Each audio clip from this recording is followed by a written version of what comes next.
Halo, kami dari kelompok 8 Praktikum Komputasi Statistika. Nah, pada kali ini kami ingin membahas modul 9 yaitu Resampling Methods Jackknife. Selamat mendengarkan. Jadi kelompok kami terdiri dari 4 orang, yaitu Berliana Enda Putri dan Marleta Cornelia Leander dan Juliano Bidang Purba yaitu saya sendiri, lalu ada saya. Oke, jadi yang pertama kita pengen mengenerate data dengan R-norm ini. Nah, jadi di sini kita pengen ngasilin data acak berdasarkan distribusi normal. Nah, buat 20 itu dia buat menentukan jumlah data yang pengen dihasilin. Nah, yaitu 20 angka. Nah, untuk MN sama dengan 60 ini dia buat nentuin rata-rata dari distribusi normal yaitu 60. Nah, selanjutnya untuk SD sampai dengan 2,5 ini dia tuh buat nentuin simpangan baku dari distribusi normal yaitu 2,5. Nah, jadi fungsi ini bakal ngasilin 20 angka acak yang terdistribusi normal dengan rata-rata 60 dan penyebarannya atau deviasi sebesar 2,5. Nah, bisa dilihat outputnya yang ada di bawah itu. Nah, selanjutnya kita pengen ngapus data. Nah, di sini kita punya vektor yang berisi 7, 8, 9, 10 itu dimasukin ke nilai. Nah, terus di sini tuh kita min satu ini itu dia artinya dia pengen menghapus elemen pada indeks ke pertama. Nah, disitu kan 7, 8, 9, 10. Berarti kalau indeks pertamanya berarti ya 7, maka 7 dihapus. Jadi outputnya 8, 9, 10. Nah, selanjutnya eh, yang min 2. Nah, berarti dia ngapus indeks kedua. Berarti outputnya 7, 8, 7, 9, 10. Halo, bersama dengan saya Syahid Maulana. Pada bagian kali ini, izinkan saya untuk menjelaskan bagian dari sampling data. Kita masuk ke pengertiannya dulu ya. Jadi sampling data atau data sampling adalah teknik penting dalam menulis data untuk memperoleh subset dari data atau populasi untuk dianalisis lebih lanjut. Nah, ada beberapa contoh atau beberapa jenis dari teknik sampling yang bisa digunakan. Di antaranya yang pertama ada sampling acak atau random sampling. Yang kedua ada sampling berstrata. Yang ketiga ada sampling cluster. Yang keempat ada sampling sistematis. Yang kelima ada sampling bertahap. Yang keenam ada sampling tidak acak atau kebalikan dari sampling acak. Kemudian yang ketujuh ada sampling snowball gitu. Kita langsung masuk ke contohnya aja. Baik, kita masuk ke contoh dalam R-nya. Pertama itu kita inisialisasi vektor data yang namanya itu data ya. Itu isinya bilangan dari 1 sampai 10. Baris paling pertama ya, teman-teman. Kemudian kita lakukan sampling acak tanpa pengulangan. Jadi pada contoh ini dari ketujuh jenis teknik sampling yang sudah dijelaskan pada slide sebelumnya, di sini akan dicontohkan yang sampling acak terus tanpa pengulangan. Jadi kita menggunakan fungsi set.seed. Itu kenapa kita pakai itu karena di dalam R itu fungsi set.seed adalah fungsi yang bisa kita gunakan untuk mengatur nilai awal atau seed dari generator angka acak.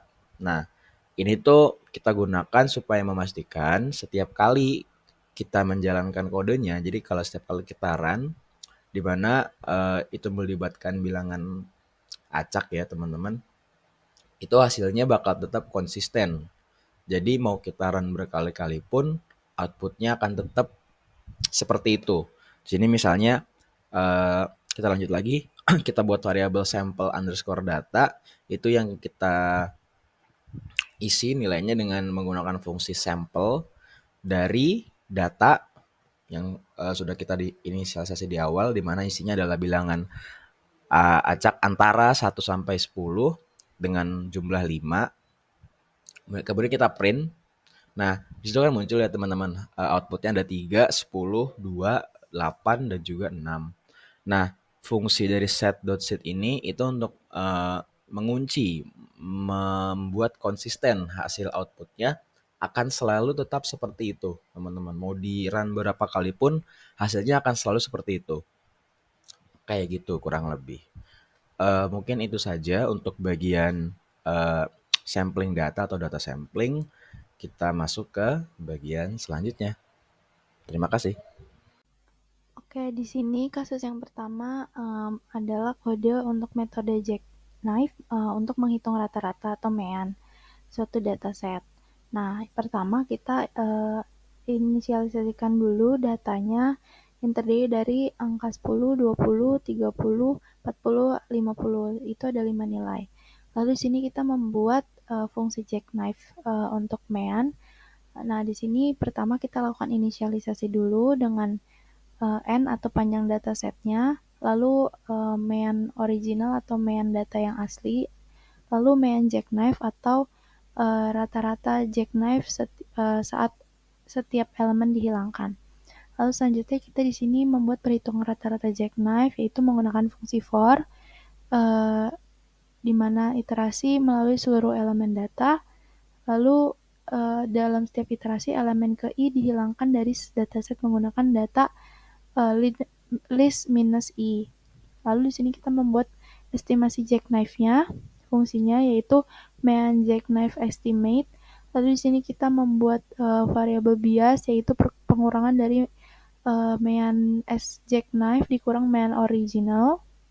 Lalu untuk menghitung variansnya di sini kita menggunakan fungsi sum. Lalu perhitungan mean jackknife dikurang mean jackknife estimate lalu dikuadratkan lalu dibagi n. Nah, di sini outputnya berupa list yang dimana estimasi rata-rata jackknife sama dengan mean jackknife estimate, lalu biasnya adalah bias dan variansnya adalah variansi. Lalu perhitungan dengan datanya di sini ada dengan variabel result mean, yaitu jackknife underscore mean menggunakan data yang tadi sudah kita inisialisasikan. Outputnya di sini dapat dilihat mean jackknife-nya atau estimasi rata-rata jackknife-nya adalah 30, yaitu sama seperti rata-rata asli dari dataset yang kita punya. Maka dari itu biasnya 0, yaitu tidak ada bias antara estimasi jackknife dan rata-rata asli. Lalu untuk variansnya atau variansinya 12,5 yang dimana menunjukkan seberapa besar perbedaan rata-rata jackknife dari rata-rata estimasinya sendiri. Hal itu sudah bagus karena biasnya sudah 0. Baik, di sini saya akan menjelaskan tentang kasus 2. Pada kasus 2 ini terdapat kasusnya yaitu Anda sedang mengevaluasi waktu yang dibutuhkan untuk menyelesaikan proyek dari 5 tim berbeda dalam sebuah perusahaan. Waktu penyelesaian dalam hari yang dicatat adalah 12, 15, 20, 18, dan 14.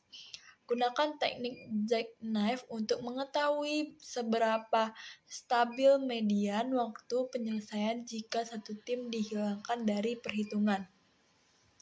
Nah, di sini dalam mengolah DR-nya, pertama kita bikin data awalnya dengan variabel data, lalu kita masukkan datanya yaitu 12, 15, 20, 18, dan 14.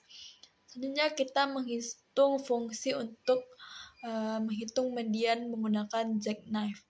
Nah, di sini kita bikin variabelnya yaitu jackknife median, di mana di sini ada function data, n-nya ada length data, lalu kita hitung median originalnya menggunakan median, kita hitung median jackknife-nya menggunakan numeric n, lalu selanjutnya kita gunakan for i in 1 sampai n, di mana data jack-nya itu data min i dan median jackknife-nya itu median data jack.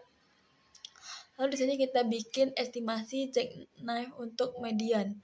Median jackknife estimasinya itu kita gunakan fungsi median, di mana parameternya itu adalah median jackknife-nya dari variabel tadi. Lalu kita masukkan juga perhitungan sum-nya, di mana di sini kita menggunakan rumus median jackknife-nya dikurang median jackknife estimate-nya dipangkatkan 2 dibagi n. Nah, di sini kita hitung estimasi jackknife untuk median menggunakan fungsi jackknife median tadi. Lalu nanti didapatkan hasilnya, outputnya yaitu 16, median jackknife-nya itu ada 16, biasnya itu ada 1, dan variannya itu ada 1.